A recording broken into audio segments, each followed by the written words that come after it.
என்கிட்ட ஜாதகம் பார்க்க வரும்போது நிறைய பேர் கேட்பாங்க. ஒரு நிலம் இருக்கு எங்களுக்கு. அந்த நிலத்துல பிரச்சனை. எப்ப பார்த்தாலும் ஏதாவது ஒரு பஞ்சாயத்து வந்துகிட்டே இருக்கு. கோர்ட்ல கேஸ் நடக்குது. அல்லது அந்த நிலம் வாங்குனதுலருந்து ஏதோ ஒண்ணு சரியில்லாம இருக்கு. நிலம் இருக்கு, வீடு கட்டி குடி போகணும்னு நினைக்கிறோம். ஆனா, அதுக்கு ஒரு தடங்கல் வந்துகிட்டே இருக்கு. இந்த மாதிரி சொல்லுவாங்க. நிலம் சம்பந்தப்பட்ட பிரச்சனைகளுக்கு நாம என்ன மாரி வழிபாடு பண்ணணும்? என்னென்ன கோவில்கள் போகணுன்றதெல்லாம் நம்ம ரகசிய உண்மைகள் சேனல்லையே நான் வேற வேற பதிவுகள்ல குடுத்துருக்கேன். அதே மாதிரி ஒரு பரிகாரம் தான் இன்னைக்கு பதிவுல நான் உங்களுக்கு சொல்றேன்.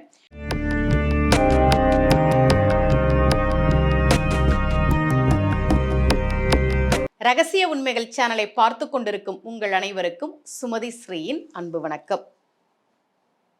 இந்த பகுதியில நம்ம நிறைய பரிகார முறைகள், பரிகார தலங்கள், ஆன்மீக கேள்வி பதில்கள், ஆன்மீக சந்தேகங்கள், என்ன பிரச்சனைக்கு என்ன மாதிரி வழிபாடு பண்ணணும்னு தொடர்ந்து பார்த்துக்கிட்டு இருக்கோம். யாருக்காவது நிலம் சம்பந்தப்பட்ட பிரச்சனைகள் இருந்ததுன்னா, முக்கியமா உங்க பக்கம் நியாயம் இருக்கணும். அடுத்தவங்க நிலத்துக்கு ஆசைப்பட்டு, இந்த நிலம் எனக்கு வேணும், அதுக்கு நான் கோவிலுக்கு போறேன், அதுக்கு நான் பரிகாரம் பண்றேன் அப்படின்னா, அதெல்லாம் நிச்சயமாக இறைவனுக்கு ஏற்புடைய செயல் அல்ல அப்படின்றத எல்லாரும் புரிஞ்சுக்கணும். உங்க பக்கம் நியாயமா இருந்ததுன்னா, எங்களுக்கு ஒரு நிலம் இருக்குமா, அதுல ஒரு பிரச்சனை போய்க்கிட்டே இருக்கு. பங்காளி வர்க்கம் முக்கியமா சொல்லுவாங்க ஜாதகம் பார்க்கும்போது. பங்காளி வர்க்கம் வந்து பிரச்சனை பண்றாங்க எங்க நிலத்துல, என்ன பண்றதுன்னு தெரியலன்னு சொல்லுவாங்க. இந்த மாதிரி நிலம் சம்பந்தப்பட்ட பிரச்சனைகள் தீர்வதற்கு வராக சரம ஸ்லோகத்தை நாம் பாராயணம் செய்கிற போது அந்த நிலம் சம்பந்தப்பட்ட பிரச்சனைகள் நம்ம பக்கம் நியாயம் இருந்ததுன்னா அந்த பிரச்சனைகள் தீர்வதை நாம் நிச்சயமாக பார்க்க முடியும். நான் உங்களுக்கு டிஸ்கிரிப்ஷனில் அந்த ஸ்லோகம் கொடுக்குறேன். யாருக்காவது நிலம் சம்பந்தப்பட்ட பிரச்சனைகள் இருந்ததுன்னா அவங்க வராக சரம ஸ்லோகத்தை சொல்லி வழிபாடு செய்யுங்கள்.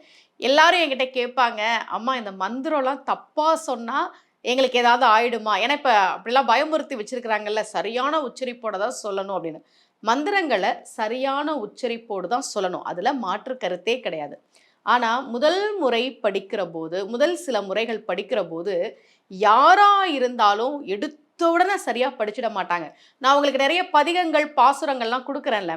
நான் முதல் முறை அதெல்லாம் படிக்கும்போது எனக்குமே சரியாக படிக்க முடியாமல் தான் இருந்திருக்கும். சொல்லி சொல்லி பழகிய பிறகு தான் சரளமாக சொல்கிறதுக்கு வந்திருக்கும் இல்லையா? அதனால நீங்கள் பயப்பட தேவையில்லை.